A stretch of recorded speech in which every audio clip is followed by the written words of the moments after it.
আর আপনি নিজেকে এত ছোট কেন মনে করছেন?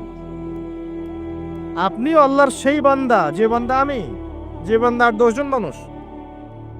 আল্লাহ পাক আপনাকেও ভালোবাসেন। আল্লাহ পাক অবশ্যই আপনাকে ভালোবাসেন। জীবনের দীর্ঘ সময় পর্যন্ত আপনি আল্লাহকে ডাকেন নাই, আল্লাহ আপনাকে ফেলে দেয় নাই। আল্লাহ আপনাকে খাওয়ান, এখনো পরান, বাঁচিয়ে রেখেছেন। আল্লাহ নিয়ামত দিয়েছেন। আল্লাহ আপনাকে ভালো না বাসলে এমনি করেন? আল্লাহ পাক অপেক্ষা করছেন কবে খালি আপনি আসবেন আল্লাহর কাছে, এসে বলবেন আস্তাগফিরুল্লাহ ওয়া আতুবু ইলাইহি। আল্লাহ পাক অপেক্ষা করে বসে আছেন আপনার জন্য। আপনি কোথায় যাচ্ছেন? ফাআইনা তাযহাবুন। আল্লাহ পাক বলেছেন ফাআইনা তাযহাবুন, কোথায় যাচ্ছ তোমরা? কোথায় যাচ্ছেন? টাকার পিছনে, বাড়ি গাড়ি, স্ট্যাটাস, স্ত্রী সন্তান, ভোগ বিলাসের পিছনে? আল্লাহ অপেক্ষা করছেন আপনার জন্য। আসেন, সিজদা করেন। ওয়াসজুদু ওয়াকতারিব, সিজদা করেন, নিকটবর্তী হন। আল্লাহ আপনার জন্য অপেক্ষা করছেন। যাবেন না আল্লাহর কাছে? আল্লাহ পাক সবাইকে আল্লাহর কাছে ফিরে আসার তৌফিক দান করুন। এটাই হোক আমাদের কাছে আসার গল্প। এটাই হোক আমাদের কিসের গল্প?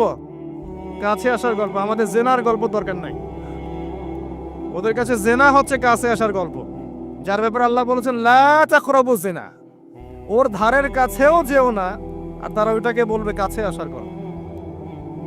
ইন্না লিল্লাহি ওয়া ইন্না ইলাইহি রাজিউন। আল্লাহ পাক আমাদের যুবক যুবতীদেরকে হেদায়েত দান করুন। পিতা মাতাদেরকে পরিবারে অনুশাসন বজায় রাখার তৌফিক দান করুন। আমাদের এই কাজগুলোর প্রতিফল কিন্তু আমাদেরকে ভোগ করতে হবে। আমাদের মেয়েদের, আমাদের ছেলেদের, তাদেরকে আমরা কিভাবে বড় করছি এটার হিসেব কিন্তু আমাদেরকে চুকিয়ে দিতেই হবে। পিতামাতাদেরকে বলবো সচেতন হয়ে যান। আল্লাহ পাক তৌফিকের আয়াত করুন, আমিন। আর যারা ওই পথে চলে গেছেন তাদের উদ্দেশ্যে একটা কথা বলবো, সেটা হচ্ছে যে এটা একটা মোহ, একটা ভ্রম। বাস্তবতা হচ্ছে যে আপনাকে প্রতিশ্রুতি দিচ্ছে সে আপনাকে অনেক ভালোবাসে, আদতে সে আপনাকে ভালোবাসে না। আদতে সে আপনার অবস্থানকে ভালোবাসে। আপনি আজ হোক আর কাল হোক এটা বুঝতে পারবেন যে সে আপনাকে ভালোবাসে না, আপনার অবস্থানকে ভালোবাসে। আপনার অবস্থান যদি ভালো থাকে সে আপনাকে ভালোবাসবে, অবস্থান ভালো না থাকলে ভালোবাসবে না। একইভাবে আপনি একটা মেয়ের কাছে যে ভোগবিলাস চাচ্ছেন, একটা ছেলে একটা গায়রে মারা মেয়ের সাথে ফ্রি মিক্সিং করলে তার একটাই উদ্দেশ্য থাকে, সেই মেয়েটাকে ভোগ করা। সুযোগ পেলেই সে মেয়েটাকে ভোগ করে ফেলবে। আর একইভাবে এই মেয়েও দেখবেন আপনার যে যতটুকু সামর্থ্য আছে, অর্থবিত্ত যা যা আছে, এটাকে সে ইউজ করার চেষ্টা করছে তার স্বার্থে। বাস্তবিক অর্থে দুজন দুজনকে ভালোবাসে না মোটেই, দুজন দুজনের স্বার্থকে ভালোবাসে। ভালোবাসা আল্লাহর পক্ষ থেকে আসে। কখন আসবে? যখন আপনি হালালের উপর থাকবেন, যখন আপনি বিয়ে করবেন হালালভাবে।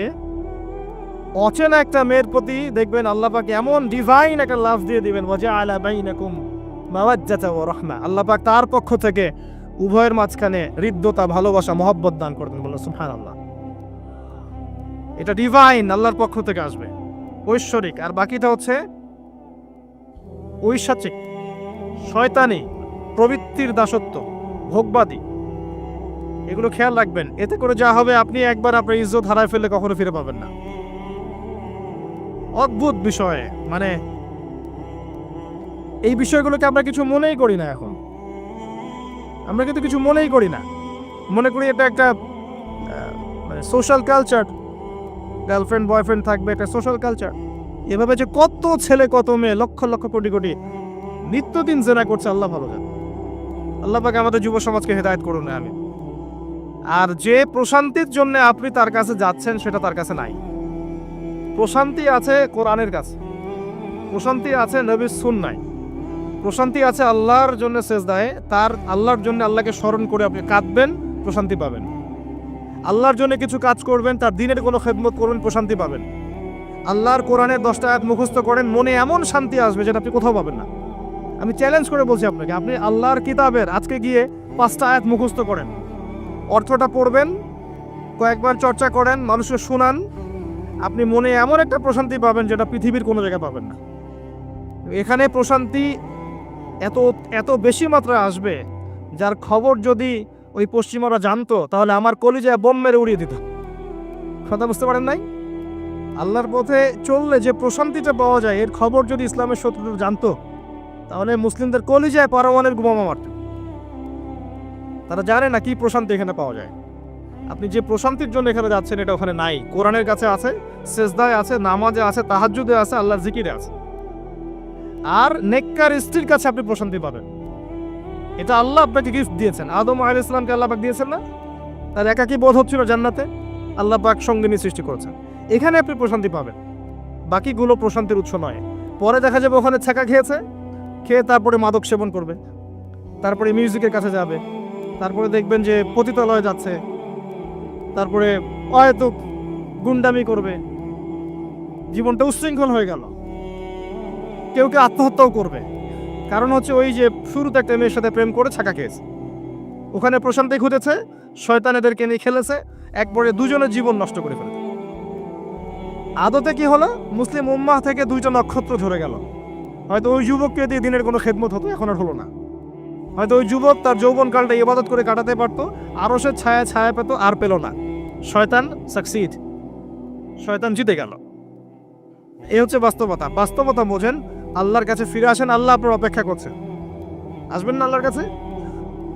এটাই হোক আল্লাহর কাছে আমাদের কাছে আসার গল্প। আল্লাহ পাক আমাদেরকে তৌফিক দান করুন, আল্লাহুম্মা আমিন।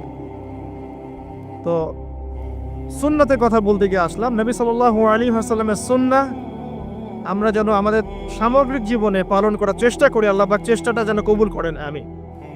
এরপরে আছে সালাতের কথা, তারপরে আছে আপনার যাকাতের কথা। নিসাব পরিমাণ সম্পত্তি হয়ে গেলেই যাকাত দিতে হবে। এটা নফল কিছু নয়, ফরজ জিনিস।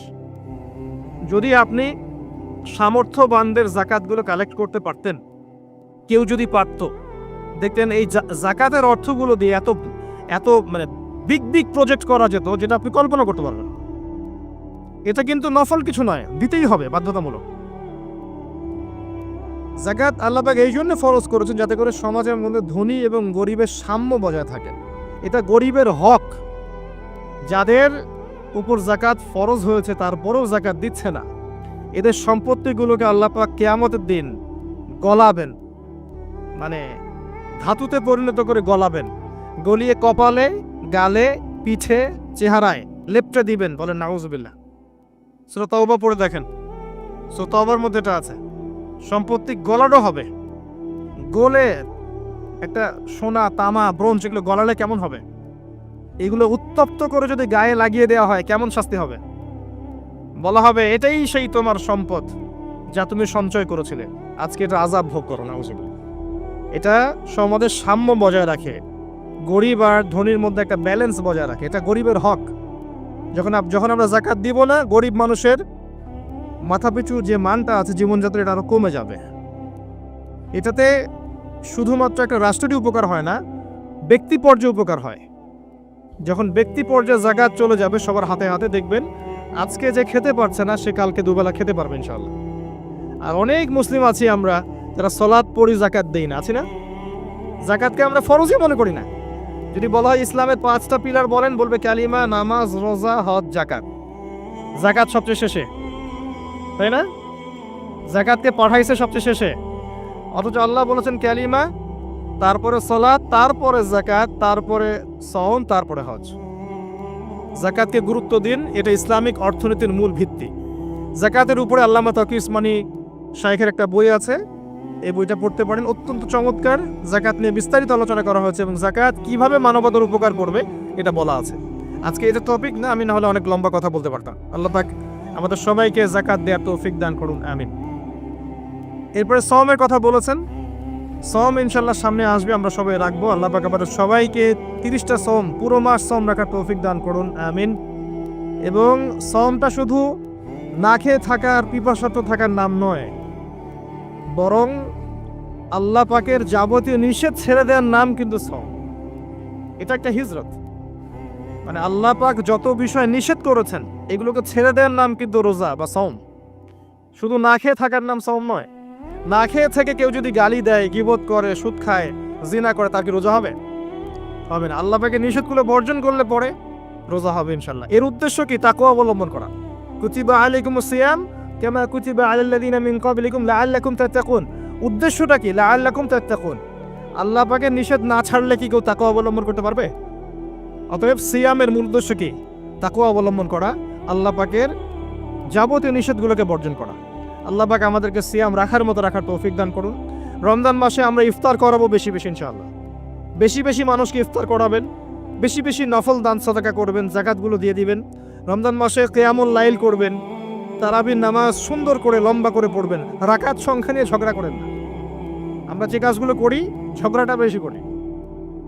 কোয়ালিটি দেখবেন আল্লাহ, কোয়ালিটি, কোয়ান্টিটি না। নামাজটা কেমন কোয়ালিটি সম্পূর্ণ ছিল। এবং এই রমজান মাসে সবচেয়ে বেস্ট নেয়ামা হচ্ছে কোরআন। এই মাসে কি হয়েছে? কোরআন নাজিল হয়েছে। এই কোরআনকে সময় দিতে হবে। যারা কোরআন তেলাওয়াত করতে জানি না, রমজান মাসে শিখতে হবে। যারা জানেন তারা খতম দিবেন, তেলাওয়াত করবেন, খতম দিবেন। যারা আরও ভালো জানেন তারা গবেষণা করবেন, পুরো কোরআনটা গবেষণা করবেন। করা যাবেন ইনশাল্লাহ। আল্লাহ পাক সবার আগে আমাকে, অতঃপর আপনাদের সবাইকে তৌফিক দান করুন, আমিন। এবং দিনের জন্য তালিম করবেন, ইমানের আলোচনা করবেন, মসজিদে দার্স দিবেন, ইফতার করাবেন, গরিবদেরকে সাদাকা করবেন, ওষুধ দিবেন, ফিতরা আদায় করবেন। রমজান মাসটাকে একটা ইসলামের ইবাদতের সংস্কৃতি বানিয়ে ফেলবেন। রমজানের প্রতিটা মোমেন্টকে কাজে লাগানোর চেষ্টা করবেন। আল্লাহ পাক সবাইকে তৌফিক দান করুন, আল্লাহ। ইফতার একসাথে করবেন, বাসায় সবাই একসাথে ইফতার করবেন। একটা কমিউনিটি, একটা মানে কি বলবো, ইসলামের উৎসব যেন বিরাজ করে। পরিবারের ছোটরা দেখবে যে রমজানে আমরা সবাই একসাথে ইফতার করি। একটা বড় থাল কিনবেন বাসায়, এই বড় থালে খাওয়া কিন্তু সুন্নাত। একটা বড় থাল যেখানে পরিবারের সবাই সদস্য মিলে খাবেন। বাচ্চা কাচ্চা, ছোট ছোট বাচ্চারা দেখে দেখে বড় হবে যে আমরা রমজান মাসে বাবা মা সবার সাথে বসে খেয়েছি। এভাবে ওদেরকে হাদিয়া দিবেন, রোজা রাখলে উৎসাহিত করবেন, রোজা রাখলে গিফট দিবেন, হাদিয়া দিবেন। আম্মু তোমার বয়স যদিও রোজা ফরজ হয় নাই, রাখার চেষ্টা করো, যদি রাখতে পারো তাহলে আমি তোমাকে একটা গিফট কিনে দেব। রাখতে উৎসাহিত করেন, দেখবেন ইনশাল্লাহ এই চর্চাগুলো পরবর্তীতে ওদের মধ্যে তাকওয়া নিয়ে আসবে ইনশাল্লাহ। আমাদের মনে আছে আমরা যখন ছোট, রোজা ফরজ হয় নাই, আমাদেরকে এভাবে বকশিস দেওয়া হতো, রোজার একটা 10 টাকা দেওয়া হবে। তখন অবশ্য 10 টাকার মান এখনকার 100 টাকার চেয়ে বেশি ছিল। আর আপনার টাকার মান দিন দিন কমবেই। কারণ ইসলামিক কারেন্সি যারা বোঝে না তারা এগুলোর সম্পর্কে বিরূপ মন্তব্য করতে পারে। বাট আমরা জানি যে একটা সভ্যতা মানুষের সম্পদ চুষে খাচ্ছে, এবং ডে বাই ডে এটা হতেই থাকবে। যাই হোক, ওই টপিকে আর গেলাম না। তো আমাদেরকে পুরস্কৃত করা হতো এভাবে, উৎসাহিত বোধ করতাম। কয়টা রেখেছি? 7টা, তারপরের বছর 10টা, তারপরের বছর 15টা। এভাবে করতে করতে দেখবেন আপনার বাচ্চা রোজা রাখা শিখে যাবে। এবং সওম রাখলে শরীরের কোনো ক্ষতি নাই, উপকার ছাড়া। ক্ষতি আছে? কোনো ক্ষতি নাই, কোনো ক্ষতি নেই উপকার ছাড়া। সবচেয়ে বড় কথা হচ্ছে যারা খেতে পারে না ওদের ফিলিংসটা আপনি বুঝতে পারবেন। আপনিও বুঝতে পারবেন যে না খেয়ে থাকা এটা কেমন। আল্লাহ পাক যে খাওয়াচ্ছেন আমাকে, এটা কত বড় নিয়ামত ছিল। আল্লাহ পাক আমাদের সবাইকে রমজান মাস পর্যন্ত পৌঁছে দিক, এবং রমজানের 30টা সওম পুরো মাস রমজানের যাবতীয় কাজের সাথে আদায় করার তৌফিক এনায়েত করুন, আমিন। আর সম্ভব হলে রমজান মাসে ওমরা করবেন। সম্ভব হলে রমজান মাসে ওমরা করতে পারেন, এটা খুব বড় একটা ইবাদত। এবং এটাতে যে নববী রুহানি একটা স্বাদ পাবেন, এটা কিন্তু বলে বোঝাতে পারবো না আমি। আপনি করলে পরে বুঝতে পারবেন। আল্লাহ পাক তৌফিক দান করুন সবাইকে, আল্লাহুম্মা আমিন। এরপরে আছে সামর্থ্য হলে হজের কথা। আলহাজ টাইটেলের জন্য নয়, মানুষ আমাকে আলহাজ বলবে, হ্যাঁ, মানুষকে দেখানোর জন্য হজ, আমাকে হাজি সাহেব বলবে, এই জন্য হজ নয়। হজ করতে যাবেন ইব্রাহিমী চেতনা শিখতে। হজের কাজের মধ্যে ইব্রাহিম আলাইহিস সালামের একত্ববাদের চেতনা আছে। আরাফার মাঠে আপনি কিয়ামতের মাঠকে ফিল করবেন, সাই করবেন, তখন হাজরা আলাইহিস সালামের সেই কষ্ট ফিল করবেন। প্রত্যেকটা কাজের পিছনের ঘটনা কি এটা আপনাকে ফিল করতে হবে। পাথর মারবেন, নাস্তিকরা এগুলো নিয়ে মজা করে না, ঠাট্টা মস্করা করে। সন্তানকে জবাই করার যে হুকুমটা ছিল সেখানে শয়তান ধোঁকা দিচ্ছিল না? শয়তান যে প্রত্যেকটা কাজে আমাদেরকে বিভ্রান্ত করে, এই চেতনাটা ওখানে জাগ্রত হয়। প্রত্যেকটা কাজ আমাদের বাহ্যিকভাবে দেখলে হবে না, এর পিছনে ভিতরে একটা আধ্যাত্মিকতা থাকে, রুহানিয়াত থাকে। ওইটা বুঝতে পারলে ইসলাম বোঝা যাবে ইনশাআল্লাহ। তো হজের প্রতিটা কাজ আপনি দেখবেন ইব্রাহিম আলাইহিস সালামের সুন্নাহ, হাজরা আলাইহিস সালামের আত্মত্যাগ, ইসমাইল আলাইহিস সালামের ঘটনা, কিয়ামতের মাঠ, দোয়া কবুলের মাঠ, তাওয়াফ, এই প্রত্যেকটা বিষয় আপনার ক্ষুদ্রত্ব, আল্লাহর বিশালত্ব, এগুলো আপনাকে বুঝিয়ে দিবে। শুধু আলহাজ টাইটেলের জন্য নয়, বরং আল্লাহর কাছে আত্মসমর্পণ করার জন্য, প্রকৃত ইসলাম বোঝার জন্য হজ করবেন। আল্লাহ পাক তৌফিক দান করুন। দোয়া করে আল্লাহ পাক সবাইকে জীবনে অন্তত একটা বার যেন হজ করার তৌফিক দান করেন, আমিন। এটা প্রথম প্রশ্ন ছিল। দ্বিতীয় প্রশ্ন তিনি করছেন, কোন ব্যক্তি? ওই যে ধবধবা সাদা জামা পরা ব্যক্তি, মনে আছে না ভুলে গেছেন? সে কোথায় বসে আছে? হ্যাঁ, সামনে, হাঁটুর সাথে হাঁটু লাগিয়ে, হাত কোথায়? উরুর উপরে। উস্তাদের সামনে বসার আদব এটা, উস্তাদের সামনে বসার আদব। দ্বিতীয় প্রশ্ন করছে, ও এবার সেই ব্যক্তি বলছে সাদাক্ত, আপনি সত্য বলেছেন। এবার পাশে ছিলেন উমর রাদিয়াল্লাহু আনহু, তিনি বলছেন ফা আজিবনা লাহু, আমরা অবাক হয়ে গেলাম। ইয়াসআলুহু ওয়া ইউসাদ্দিকুহু, সে নিজেই প্রশ্ন করলো, নিজেই আবার সত্যায়ন করছে। কে এই ব্যক্তি? কারণ যে প্রশ্ন করে সে কি সত্যায়ন করতে পারে? আপনি জানতে এসেছেন, একটা বিষয় জানতে এসেছেন, উত্তর পেলেন, আপনি নিজে বলছেন হ্যাঁ আপনি সত্য বলেছেন, তার মানে আপনি আগে থেকে জানেন, তাই না? এবার দ্বিতীয় প্রশ্ন করছেন তিনি, ইয়া মুহাম্মদ, বলেন সাল্লাল্লাহু আলাইহি ওয়াসাল্লাম, আখবিরনি আনিল ঈমান, আমাকে ঈমান সম্পর্কে বলুন।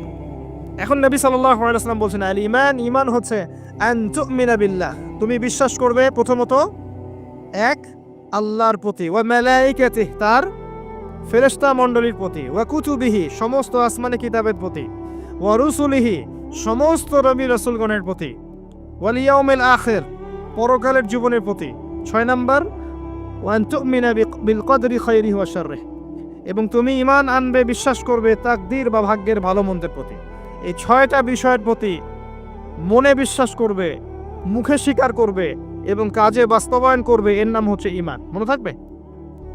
কয়টা বিষয়? 6টা। এখানে একটা কথা আমি বলি, আগেও বলেছি আবার বলছি, এই 6টা বিষয় গায়েবের বিষয়। এগুলোকে আপনি যুক্তি, বিজ্ঞান, দর্শন দিয়ে প্রমাণ করতে পারবেন না। পারবেন?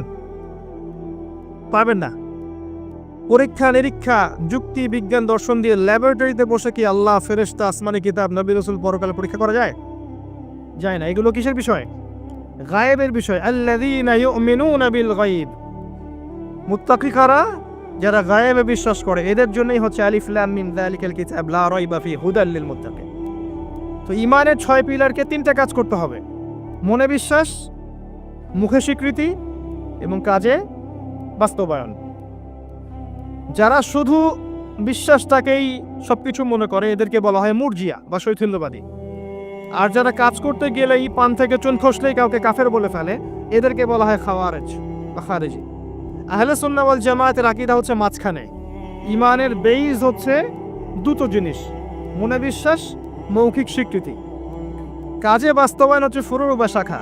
কাজ করতে গিয়ে যদি আপনার ভুল হয়, কবিরা গুনাহ করে ফেলেন, আপনি কাফের হবেন না, বরং ফাসেক বা জালেম হতে পারেন। এবং কবিরা গুনাহ করে ফেললেই কাউকে হত্যা করা জায়েজ নাই, তার তওবার দরজা কি আছে? খোলা আছে। এই হলো ঈমান। তারপরে তিনি আবার প্রশ্ন করছেন, ইয়া মুহাম্মদ, বলেন সাল্লাল্লাহু আলাইহি ওয়াসাল্লাম, আখবিরনি আনিল ইহসান, আমাকে ইহসান সম্পর্কে বলুন।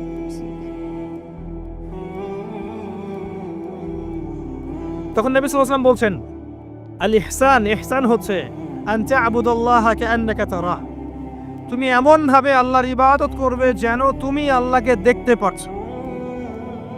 কথা বুঝতে পারছেন? খুব ডিফিকাল্ট, কথাটা বলা সহজ, আমল করা খুব ডিফিকাল্ট। তুমি এমন ভাবে আল্লাহর ইবাদত করবে যেন তুমি আল্লাহকে দেখছো।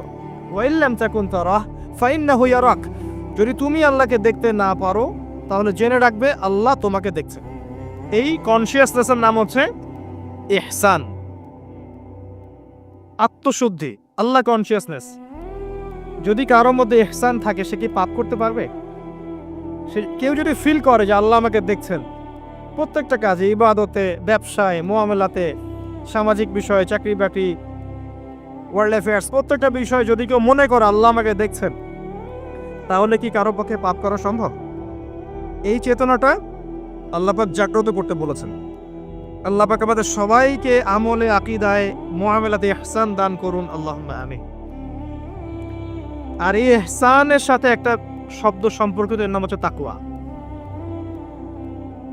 একটা আপনাদের এখানে সি বিচ আছে না, একটা সি বিচের মধ্যে কিছু কাচের টুকরা ফেলে দেওয়া হয়েছে। ছোট্ট একটা জায়গায় সৈকতে কাচের কিছু টুকরা ফেলে দেওয়া হয়েছে। আপনাকে বলা হলো যে এর উপর দিয়ে হাঁটেন। এখন আপনি কিভাবে হাঁটবেন? নর্মালি হাঁটবেন না পাগুলো ফেলে ফেলে খুব কেয়ারফুলি হাঁটবেন? এই হাঁটাটা হচ্ছে তাকওয়া। এই হাঁটাটার এক্সাম্পল হচ্ছে তাকওয়া। মানে এই কাচের টুকরাগুলো হচ্ছে গোনা, শয়তানের ট্র্যাপ, ফাসাকি, জুলুম, অন্যায়, অত্যাচার, পাপ। এখান থেকে বেঁচে বেঁচে আপনাকে পা ফেলতে হবে, এর নাম তাকওয়া। আর কখন ফেলা সম্ভব হবে? যখন আমি ফিল করবো আল্লাহ আমাকে দেখছেন। এই কনসিয়াসনেস না থাকলে এটা হবে না।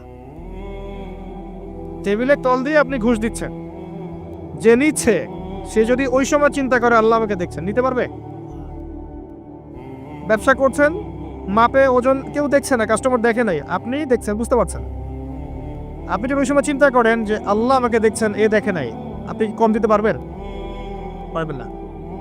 বোনের সম্পত্তি আপনি সিস্টেম করে নিতে পারেন, বোন শিক্ষিত না, বোঝে না, আপনি চিন্তা করছেন আল্লাহ তো আমাকে দেখছেন, পারবেন নিতে? প্রতিটা কাজ যদি এতটুকু মানুষ ফিল করে যে আল্লাহ আমাকে দেখছেন, আপনি পারবেন না করতে। এরপরেও যদি পাপ হয়ে যায়, দেন তওবা করে ফিরে আসতে হবে। আল্লাহ পাক সবাইকে তাকওয়া অবলম্বন করে তৌফিক এনায়েত করুন। এটা 3 নম্বর প্রশ্ন ছিল। 4 নম্বর ছিল, ইয়া মুহাম্মদ সাল্লাল্লাহু আলাইহি ওয়াসাল্লাম আখবিরনি আনিস সাআহ, আমাকে কিয়ামত সম্পর্কে বলুন, কিয়ামত সম্পর্কে বলুন।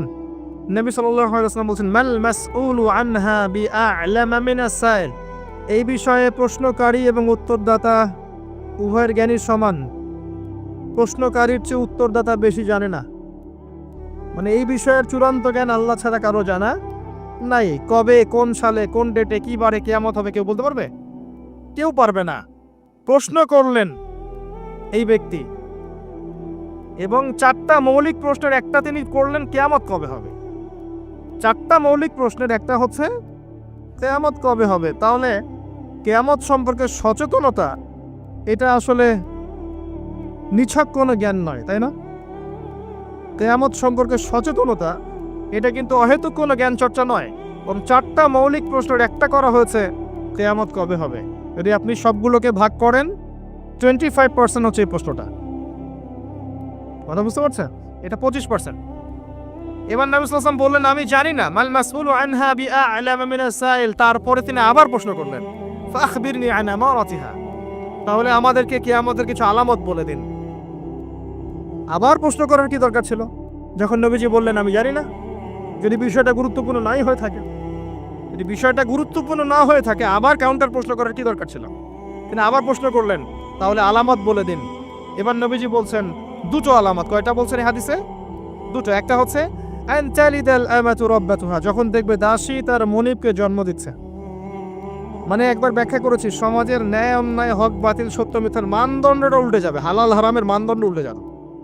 মানুষ হালালকে হারাম করবে, হারামকে হালাল করবে, ন্যায়কে অন্যায় বানাবে, অন্যায়কে ন্যায় বানাবে, সত্যকে মিথ্যা বানাবে, মিথ্যাকে সত্য বানাবে, মানদণ্ড উল্টে যাবে, এবং এগুলো পরোয়া করবে না মানুষ। আরেকটা ব্যাখ্যা হচ্ছে সত্যিকার অর্থেই দাসী মনিবকে জন্ম দিতে পারে। এটা জলজান্ত এক্সাম্পল এখনকার সিঙ্গাপুর। ফ্যামিনিস্ট রেভলিউশনের কারণে এবং সুদের কারণে এমন একটা অবস্থা মুখোমুখি হয়েছে বিশ্ব, যে অনেক ক্ষেত্রে মেয়েরা সন্তান জন্ম দেওয়ার সময় পাচ্ছে না, ফুরসত নাই। সন্তান জন্ম দেওয়াটাকে তারা এখন পিছিয়ে পড়া বলছে অনেক কান্ট্রিতেই। শেষে কি হয়, দরিদ্র কান্ট্রি থেকে মেয়েদেরকে হায়ার করা হয়, দরিদ্র কান্ট্রি থেকে মেয়েদেরকে হায়ার করা হয়, এবং তাদের গর্ভটাকে ভাড়া নেওয়া হয়। এই গর্ভের মধ্যে স্পার্ম ইনজেক্ট করা হয়, জাইগোট গঠন করে, বাচ্চা কনসেপ্ট করে। কথা কি বুঝতে পারছেন? গর্ভ ভাড়া নিয়েছে, নিয়ে তার শুক্রাণু সেখানে পুশ করেছে। 9 মাস এখানে বাচ্চাটা বড় হবে। এই 9 মাস এই দরিদ্র মেয়েটাকে অনেক খাওয়ানো হবে, পড়ানো হবে, সুন্দর সুন্দর কাপড় দেওয়া হবে, ভালো মন্দ খাওয়ানো হবে, কারণ ওই সন্তানটার ভালোর জন্য। এবার যখন বাচ্চাটা প্রসব হয়ে যাবে, বাচ্চাটা সে দিয়ে সে রিলিজ, সে খালাস, ও ডলার নিয়ে চলে যাবে। সন্তান জন্ম দেওয়ার বিনিময়ে $10,000, $20,000, $50,000, এই যে গর্ভ ভাড়া নেওয়া হয়েছে। এই যে বাচ্চাটা হলো, এই বাচ্চাটাকে আর মালিকের, দাসী তার মনিবকে জন্ম দিল। হাদিস বাস্তব। এই ব্যাখ্যাটা আজকে থেকে 1400 বছর আগে করা সম্ভব ছিল না। কথা বুঝতে পারছেন না? এই ব্যাখ্যাটা এখনকার বিশ্বে আপনি করতে পারবেন। এই জন্য কোরআন সুন্নাহকে নিয়ে খালি লিটারালি পড়লে হবে না, যুগের সাথে মেলাতে তো হবে। যুগের সাথে যদি আমি না মেলাই, তাহলে কোরআন সুন্নাহকে দিয়ে যুগ জিজ্ঞাসার জবাব বের করতে পারবো না। এই ব্যাখ্যাটা আপনি আজকে থেকে 100 বছর আগেও করতে পারতেন না, কিন্তু এখন পারবেন। সত্যিকার অর্থেই দাসী তার মনিবকে জন্ম দিচ্ছে এখন এই বিশ্বে। নবীজি তা বলেছিলেন, আন তালিদাল আমাতু রাব্বাতুহা, যখন দাসী তার মনিবকে জন্ম দিবে। আরেকটা বলেছিলেন, وأن ترى الحفاة العراة العالة رياء الشاء يتطاولون في البنيان যখন তুমি দেখবে সমাজের মাইন্ড করবেন না যখন তুমি দেখবে সমাজের সবচেয়ে দরিদ্র শ্রেণীর রাখাল শ্রেণীর নগ্ন পদের খালি পায়ের নগ্ন গায়ের মানে গায়ে জামা নাই পায়ে স্যান্ডেল নাই এমন শ্রেণীর মানুষেরা উঁচু উঁচু বিল্ডিং নির্মাণের প্রতিযোগিতা করবে ফান্তাজির সাআ কিয়ামতের অপেক্ষা করতে থাকো বিগত 200 বছরে বিশ্ব দেখে নাই এত হাইলি টলেস্ট বিল্ডিং এর প্রতিযোগিতা অমুকের 100 তলা তো অমুকের 200 অমুকের 200 তো অমুকের 300 এটা সমাজ থেকে শুরু করে রাষ্ট্র বিশ্ব সব জায়গায় এই দৃশ্য দেখা যাচ্ছে সমাজে দেখেন কিছু মানুষ ছিল যারা টাকা পয়সা ছিল না আজকে দেখবেন বিল্ডিং তুলছে 10 তলা 20 তলা 50 তলা অনেক রাষ্ট্র ছিল ওই বেদুইন রাষ্ট্র ছিল মধ্যপ্রাচ্যের দিকে তাকাবেন আগে জামা পরার টাকা ছিল না ব্ল্যাক গোল্ড পেয়েছে তেল উঠাইছে আর খাইছে না উঠাইছে আর আমেরিকাকে দিছে তেল তুলছে আর আমেরিকাকে দিছে দিয়ে ডলার নিছে নিয়ে উঁচু উঁচু বিল্ডিং তোমার 100 আমার 110 এবং এটা গর্বের বিষয় ওদের কাছে এখন এই দৃশ্যের কথা নবী সাল্লাল্লাহু আলাইহি ওয়াসাল্লাম বলেছেন যে যখন তুমি দেখবে সমাজের সবচেয়ে দরিদ্র মানুষেরা উঁচু উঁচু বিল্ডিং নির্মাণের প্রতিযোগিতা করবে একটা কমন প্রশ্ন করি এখন যে ব্যক্তির টাকা নাই সে কেমন করে বিল্ডিং তুলবে এই উত্তরটা দেওয়ার জন্য আপনার পিএইচডি করার কোনো দরকার নাই উত্তর খুব সহজ একজন ব্যক্তির টাকা নাই সে কিভাবে 20 তলা বিল্ডিং করতে পারে উত্তর দেন কিভাবে বলেন শুধু অবৈধভাবেই নয় অবৈধভাবে তো একটা অপশন আছেই কিভাবে এক্স্যাক্টলি সুদের মাধ্যমে সুদ ছাড়া অন্য কোনো অপশন নাই এবং আমি এখন যে ফ্ল্যাটে ভাড়া আছি মনে করেন যেই ফ্ল্যাটে ভাড়া আছে সেই ফ্ল্যাটের ভাড়ার টাকা আমি যে দিচ্ছি এই যে ফ্ল্যাট মালিকরা যে ভাড়াটিয়াদের কাছ থেকে প্রতি মাসে ভাড়া তুলে এই ভাড়ার টাকা থেকে লোন শোধ করছেন ব্যাংকের এখন আমি সুদ খাচ্ছি না আমি নিজেও সুদের সাথে সম্পৃক্ত হয়ে গেলাম তাহলে মানে আমার টাকা দিয়ে সে সুদের ঋণ পরিশোধ করছে এটা সেই যুগ যে যুগে একটা মানুষও সুদ থেকে বাঁচতে পারবে না ইল্লা মাশাআল্লাহ বাঁচতে পারবে কারা ওই যে ছোট্টখাটো দ্বীপে যারা বাস করে সোসাইটির সাথে কোনো সম্পর্ক নাই ওরা হয়তো পারতে পারে নাগরিক জীবনে কেউ সুদ থেকে বাঁচতে পারবে না এই যুগের কথা নবী সাল্লাল্লাহু আলাইহি ওয়াসাল্লাম হাদিসের মধ্যে বলে গেছেন একটা যুগ আসবে যখন সমাজের প্রায় প্রতিটা মানুষ সুদ খাবে যে খাবে না তার গায়েও এসে সুদের ধুলা লাগবে এটা সেই যুগ অনলি রিবার মধ্যে সুদের লোনের মধ্য দিয়ে সম্ভব নগ্ন পদের মানুষের বিল্ডিং নির্মাণ করা অন্য কোনো অপশন নাই আরেকটা অপশন হচ্ছে দুর্নীতি করা এবং মানুষের টাকা পয়সা মেরে খাওয়া অবৈধ পথে ন্যায় পথে কোটি কোটি টাকা জমিয়ে পরে এটা করা quite impossible so very difficult এটা সম্ভব না এই যুগের কথা নবীজি বলে গেছেন এই হাদিসের মধ্যে যেখানে মাত্র 2টা আলামত বলেছেন তার মধ্যে একটা হচ্ছে এটা যখন তুমি দেখবে নগ্ন পদের নগ্ন দেহের মানুষেরা উঁচু উঁচু বিল্ডিং নির্মাণ করছে না বরং নির্মাণের প্রতিযোগিতা করছে ভাষাটা বোঝেন নির্মাণ করছে না নির্মাণের প্রতিযোগিতা করছে ইয়াতাতাওয়ালুনা ফিল বুনিয়ান যে কোনো আলেমকে জিজ্ঞাসা করেন ব্যাখ্যা কি এই হলো হাদিস এবার সেই ব্যক্তি উঠে চলে গেল এবং ওমর ইবনুল খাত্তাব তিনি বলছেন ফালাবিসনা মালিয়ান আমরা চুপ করে বসে থাকলাম যেন আমাদের মাথার উপরে কাক বসে আছে পাখি বসে আছে চুপ করে নবীজি করে কথা বলছেন না সাহাবীরা কোনো কথা বলছেন না সেই ব্যক্তি উঠে চলে গেল এবার আল্লাহর রাসূল সাল্লাল্লাহু আলাইহি ওয়াসাল্লাম নিজেই বলছেন ইয়া ওমর হে ওমর রাদিয়াল্লাহু আনহু আতাদরি মানি সাইল তুমি কি জানো এই ব্যক্তি কে ছিল যে সে প্রশ্ন করলো 4টা 5টা তিনি বললেন আল্লাহু ওয়া রাসূলুহু আ'লাম আল্লাহ এবং তার রাসূল ভালো জানেন আমরা জানি না নবী সাল্লাল্লাহু আলাইহি ওয়াসাল্লাম বলেন ইন্নাহু জিবরিল সেই ব্যক্তি ছিল জিবরাইল আলাইহিস সালাম আতাকুম ইউআল্লিমুকুম দীনাকুম তো তিনি এসেছিলেন তোমাদেরকে তোমাদের দ্বীন ইসলাম শেখাতে তিনি এসেছিলেন তোমাদেরকে তোমাদের দ্বীন শেখাতে তাহলে দ্বীনের মৌলিক প্রশ্ন কয়টা পেলাম ইসলাম কাকে বলে ঈমান কাকে বলে ইহসান কাকে বলে কিয়ামত কবে হবে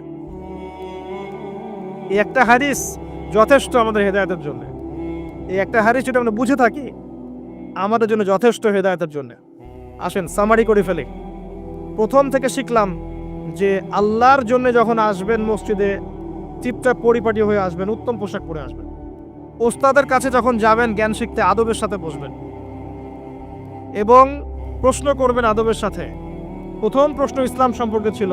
তিন ইসলামের বেসিক পিলার কয়টা? 5টা। তাওহীদ, যার মধ্যে আসবে তাওহীদ এবং সুন্নাহ, লা ইলাহা ইল্লাল্লাহ এবং মুহাম্মাদুর রাসূলুল্লাহ।